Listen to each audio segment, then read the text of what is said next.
اس رات کے جھرمٹ میں اللہ کی بے پناہ رحمتوں کا نزول ہوتا ہے۔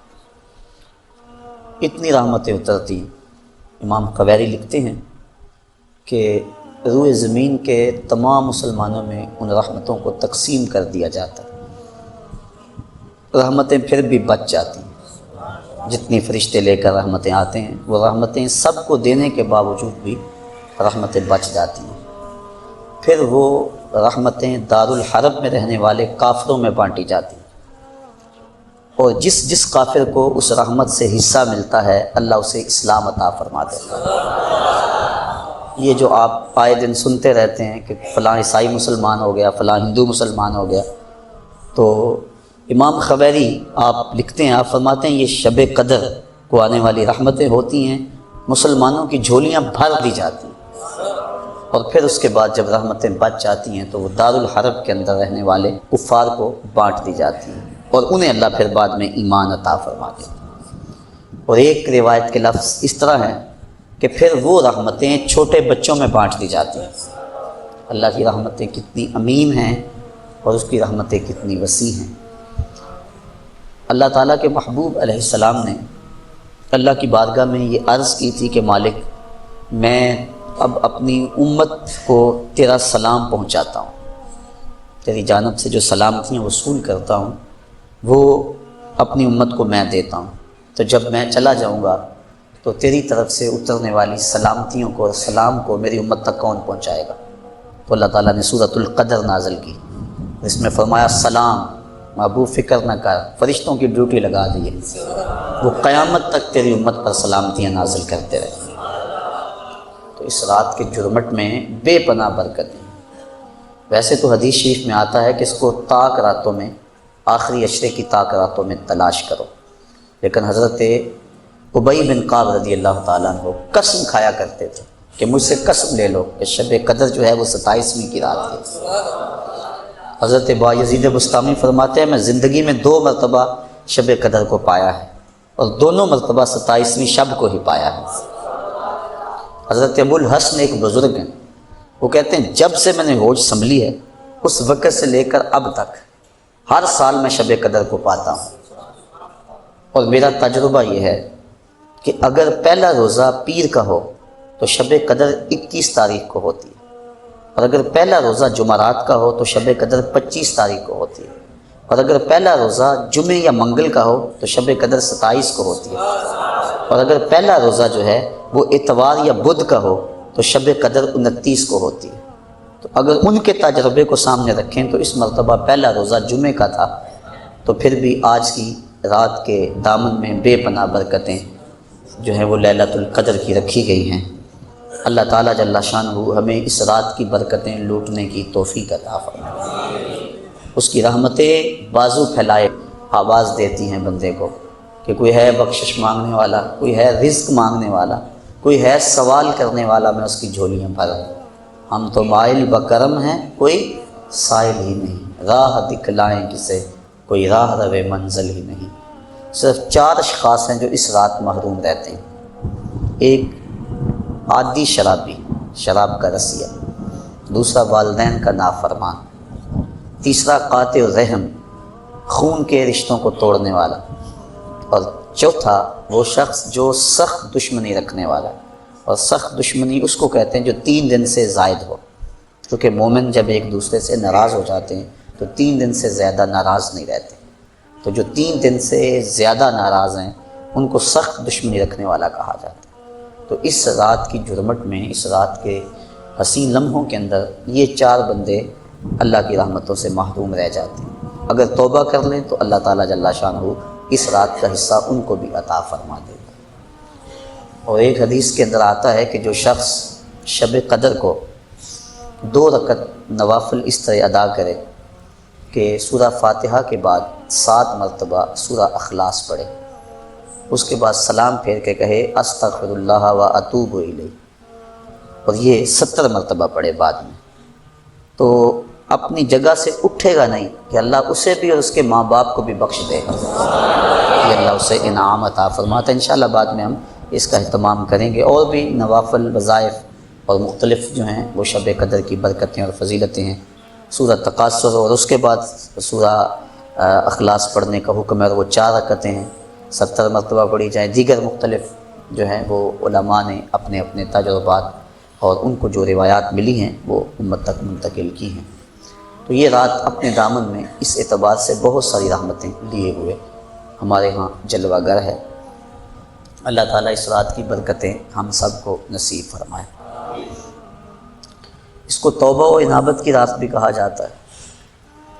جب انسان جاگتا ہے اس رات میں تو اللہ تعالیٰ جل شانہ ما قبل کے سارے گناہوں کو معاف فرما دیتا ہے۔ وہ فرمایا کہ من قاما لیلۃ الصیام، لیلۃ القدر اس سے مراد ایمانا و احتسابا غفر لہ ما تقدم من ذنبہ، جس نے لیلۃ القدر کو قیام کیا اللہ تعالیٰ اس کے پچھلے سارے گناہوں کو معاف فرما دیتا ہے۔ ایمانا و احتسابا، 2 شرطیں، ایک ایمان کی حالت میں ہو اور دوسرا اپنے نفس کا محاسبہ کر رہا ہو، کیونکہ اپنے نفس کو محاسبے میں رکھنا چاہیے، اس کو بے لگام نہیں ہونے دینا چاہیے۔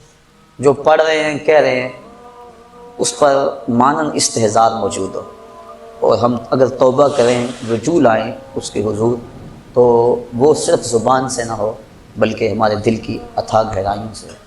فرمایا کہ التائب من الذنب کمن لا ذنب له والمستغفر من الذنب وهو مقیم علیہ کالمستہزئ بربہ، جو گناہوں سے توبہ کرتا ہے وہ تو ایسا ہے جس طرح اس نے گناہ کیا ہوا ہے، اور جو توبہ کرتا ہے استغفار بار بار پڑھتا ہے، استغفر اللہ کہتا ہے، لیکن وہ گناہوں کو چھوڑنے کا ارادہ نہیں پاتا اپنے اندر، جمع ہوا ہے گناہوں پر۔ کہا کل مستہزئ بربہ، وہ اپنے رب سے مذاق کرنے والا ہے کہ جس پر استغفار کر رہا ہے اس کو تو چھوڑ ہی نہیں رہا، اس کا تو ارادہ ہی نہیں کر رہا کہ میں نے اس کو چھوڑنا ہے، تو وہ تمسخر کرنے والا کہلاتا ہے۔ تو جو ہم دعا مانگتے ہیں، جو ہم کہتے ہیں، مانن اس کا استحضار ہونا چاہیے، اور جو ہم اللہ سے وعدہ کرتے ہیں اس وعدہ کو پورا کرنے کی کوشش کرنی چاہیے۔ اللہ تعالیٰ کریم ہے۔ حضرت عائشہ صدیقہ رضی اللہ تعالیٰ عنہ فرماتی، میں نے حضور سے عرض کی، ترمذی اور ابن ماجہ کی روایت ہے کہ جب میں شب قدر کو پا لوں تو میں اللہ سے کیا مانگوں؟ تو حضور نے جو دعا تعلیم دی وہ یہ تھی کہ اللہ کی بارگاہ میں پھر عرض کرنا کہ اللہم انکا عفو کریم تحب العفو فاعف عنی، اے اللہ تو معاف کرنے والا ہے، کرم فرمانے والا ہے اور معافی کو پسند کرتا ہے، مجھ سے درگزر فرما لے۔ تو یعنی اس خاص لمحے کے اندر اگر اللہ سے کچھ مانگنا ہے، جب شب قدر کو پا لیں، وہ لمحے آ جائیں، جب جبریل مسافہ کر رہے ہیں، جب بدن کے رونگٹے کھڑے ہو جائیں، رقت طاری ہو جائے، وہ کیفیت بن جائے کہ دل کہے، وجدان ادراک کرے کہ یہی لیلۃ القدر ہے، یہی وہ لمحے ہیں، اور یہ جو میرے اوپر کیفیت ہے یہ مسافہ جبریل ہے۔ جب یہ کیفیت مل جائے تو اس وقت اہم وقت کیا مانگے؟ تو کہا اہم وقت یہ مانگے اے اللہ مجھے معاف کر دے۔ تو یہ اہم دعا ہے مومن کی، جس کو تعلیم دیا گیا شب قدر کے حوالے سے۔ آگے پیچھے بھی اللہ کی بارگاہ میں یہ دعا مانگنی چاہیے۔ اگر انسان کے توبہ سے گناہ مٹ جاتے ہیں استغفار پڑھنے سے، عفو و کرم کا مطالبہ کرنے سے، اور اگر گناہ نہ بھی ہوں تو اللہ تعالیٰ درجے بلند فرما دیتے ہیں۔ حضور علیہ السلام نے ارشاد فرمایا، میں ہر روز اللہ سے 100 مرتبہ استغفار کرتا ہوں، 100 مرتبہ، جبکہ حضور کے دامن پہ تو گناہ کا ایک داغ بھی نہیں ہے، لیکن اس کے باوجود 100 مرتبہ حضور اللہ کی بارگاہ میں استغفار کرتے ہیں۔ اور ہم جو لتڑے پڑے ہیں گناہوں سے، صبح سے شام تک ہماری زندگی اسی دلدل میں پھنسی ہوئی ہے، تو پھر ہمیں تو بہت زیادہ استغفار کی ضرورت ہے۔ اللہ اکبر، عبرت اللہ نصیب فرما دے۔ وہ ایک بچہ تھا چھوٹا، جنگلوں میں رو رہا تھا، اور اس کی آنکھوں میں آنسو امٹ رہے تھے اور چیخ رہا تھا، رو رہا تھا۔ کوئی بزرگ تھا، وہ قریب سے گزرا، دیکھا بچے کو رو رہا ہے، کہا بیٹا کیا ہوا ہے؟ کہا اللہ سے بڑا ڈر لگتا ہے۔ چھوٹا سا بچہ 6-7 سال کی عمر ہے۔ اللہ اکبر، اللہ سے ڈر لگتا ہے۔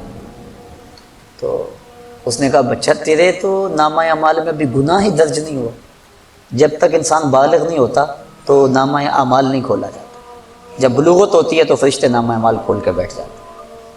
تو کہا تیرے تو نامہ اعمال میں گناہ ہی نہیں ہے، تو کیوں رو رہا ہے؟ کہا میں نے اپنی امی کو دیکھا تھا کہ وہ چولہے کے اندر لکڑیاں ڈال کر ان کو آگ لگاتی تھی، آگ نہیں لگتی تھی، دیا سلائی بجھ جاتی تھی۔ اس نے چھوٹی چھوٹی لکڑیاں لی اور ان کو توڑ کے نیچے رکھا، پہلے چھوٹیوں کو لگائی اور ان کو لگی، پھر بڑیوں کو لگ گئی۔ تو میں اس وقت سے چیخ رہا ہوں کہ حشر کے دن جہنم کے اندر اگر بڑے بڑے گناہ گاروں کو ڈالا گیا، آگ نہ لگی تو مجھ چھوٹے کو نہ رکھ لیا جائے۔ یعنی خوف اور خشیت کا عالم دیکھیے۔ تو کہا میں تو اس وجہ سے ڈر رہا ہوں۔ تو جن کے ذمے گناہ بھی نہیں ہیں وہ ڈر رہے ہیں، رو رہے ہیں، جس کے دامن کو اللہ نے عصمت کے پھولوں سے مزین کیا ہوا ہے، وہ تو روز 100 مرتبہ استغفار کریں اور اللہ سے توبہ کریں۔ اور ہم جو سراپا گناہ ہیں، ہماری سوچ، ہماری فکر، ہمارے خیال، ہمارے کاروبار گناہوں میں لتڑے ہوئے ہیں سب کچھ۔ تو اس لیے ہمیں بہت زیادہ ضرورت ہے اس بات کی کہ ہم اللہ کے حضور رجوع کریں۔ یہ ایک رات 1000 مہینے سے بہتر ہمیں دے دی گئی۔ 1000 مہینے کی عبادت کرو، 83 سال اور 4 ماہ بنتے ہیں۔ اتنی دیر قیام میں کھڑے رہو، رکوع اور سجدے میں کھڑے رہو، اور ایک رات عبادت میں گزار لو۔ اور ایک روایت میں پڑھا جو اس رات میں اللہ اکبر جتنی دیر میں بکری کا دودھ دھویا جاتا ہے، کتنی دیر لگتی ہے بکری کا دودھ دھوتے ہوئے، اتنی دیر قیام کیا، کھڑا رہا عبادت میں، نماز میں، جتنی دیر میں بکری کا دودھ دھویا جاتا ہے، اللہ تعالیٰ اس کی مغفرت اور بخشش فرما دیتا ہے اور اس کو پوری لیلۃ القدر کی فضیلت عطا کر دیتا ہے، جس نے اتنا قیام کیا جتنا بکری کا دودھ دھوتے ہوئے وقت لگتا ہے۔ تو اللہ نے یہ مجھے اور آپ کو توفیق عطا فرمائی اور امت کو یہ مزاج عطا کر دیا کہ وہ جتنے مرضی گناہ گار ہوں، شب قدر کو تو جاگنے کا معمول بن گیا ہے، اور کئیوں کو الحمدللہ توبہ بھی نصیب ہوتی ہے، پکی توبہ، اور یہ بہت بڑی دولت ہے۔ زندگی مختصر سی ہے، میں چونکہ تقریر اور گفتگو لمبی نہیں کرنی ہے، اختصار سے عرض کر رہا ہوں کہ مختصر سی زندگی ہے، پتہ نہیں کب سانسوں کی مالا ٹوٹ جائے اور ہم موت کی آغوش میں چلے جائیں، پھر کوئی حجت باقی نہ رہے۔ مجھے اور آپ کو اپنی اصلاح کے لیے کوشش کرنی چاہیے۔ ذکر فکر میں آج کی رات ہم گزاریں گے اور بوقت سحر تک آپ یہاں موجود رہیں۔ آپ کے لیے انشاءاللہ العزیز سحری کا انتظام بھی کیا گیا ہے۔ معتکف حضرات جو 10 دن سے آئے ہوئے ہیں، ان کا مقصد اور مدعا لیلۃ القدر پانا ہے۔ آپ بھی لوگ ہیں، کچھ آج نئے آئے ہیں، تو اللہ تعالیٰ جل شانہ ہم سب کو اپنے قرب کی راہیں عطا کر دے اور ہمارے لیے عمل آسان کر